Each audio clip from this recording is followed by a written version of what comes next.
Sir మీరు మొన్న మాట్లాడిన మాటల మీద మీరు కామెంట్స్ కూడా చేశారు. సో నిజంగా అసెంబ్లీ సాక్షిగా ఒక అంటే సీఎం అల్లు అర్జున్ని దృష్టిలో పెట్టుకొని కమెంట్ని ఎట్లా చూస్తారు? నిజంగా అల్లు అర్జున్ మీద కోపం అంటారా, లేదంటే తెలుగు ఇండస్ట్రీ మీదనే సీఎంకి కోపమా? ఎందుకు అసలు ఆ కోపం?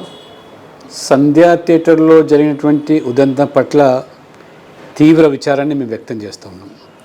అక్కడ ఒక మహిళ చనిపోవడము, ఆ పుష్ప 2 రిలీజ్ సందర్భంగా తొక్కిసలాటలో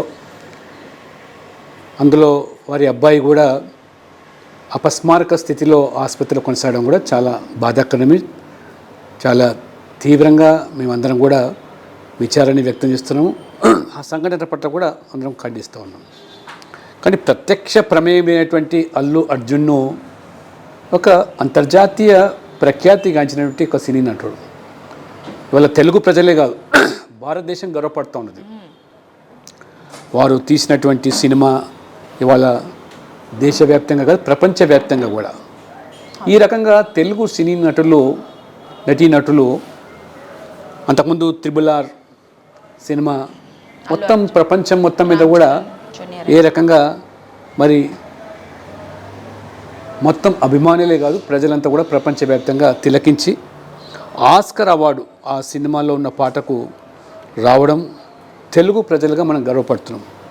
అటువంటి సినీ ఇండస్ట్రీ పట్ల రేవంత్ రెడ్డి గారు బాధ్యత రహితంగా అసెంబ్లీగా వేదికగా చేసుకొని అందులో మజ్లిస్ పార్టీ అక్బరుద్దీన్తో కుమ్ముకై లేని అంశాన్ని తెర మీద తీసుకొచ్చి ప్రస్తావించి వారు వాడిన పదజాలం హెచ్చరికలు చూస్తూ ఉంటే అసలు తెలుగు సినీ ఇండస్ట్రీ హైదరాబాద్లో కొనసాగడం ముఖ్యమంత్రి గారికి ఏమాత్రం కూడా ఇష్టం లేదా?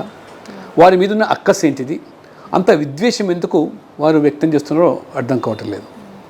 అల్లు అర్జున్ గారు తప్పకుండా ఆ కుటుంబాన్ని ఆదుకోవాలా.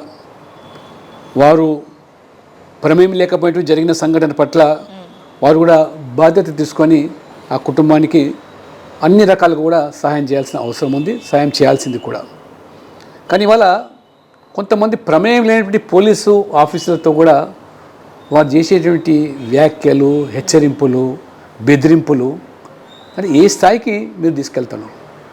ఆ రకంగా వరుస క్రమంలో ముఖ్యమంత్రి రేవంత్ రెడ్డి గారు కూడా సినీ ఇండస్ట్రీ వాళ్ళు వ్యాపారం చేస్తున్నారు, సంపాదిస్తున్నారు, వాళ్ళు ఏమైనా ఊరిక చేస్తున్నారు అనే రీతిలో మాట్లాడడం అనేది అది దిగజారుడు రాజకీయం.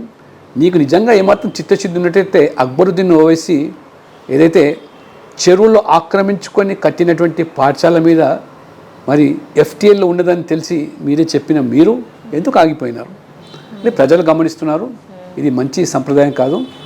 ఎందుకంటే ప్రజల దృష్టి నుంచి వారి వైఫల్యాలను ఎన్నికల ముందు కాంగ్రెస్ పార్టీ ఇచ్చిన గ్యారెంటీలు, హామీలు అన్నీ కూడా ఇవాళ అటకెక్కించి ఇవాళ రైతు రుణమాఫీ అన్నారు, కొంతమందికి పరిమితం చేశారు.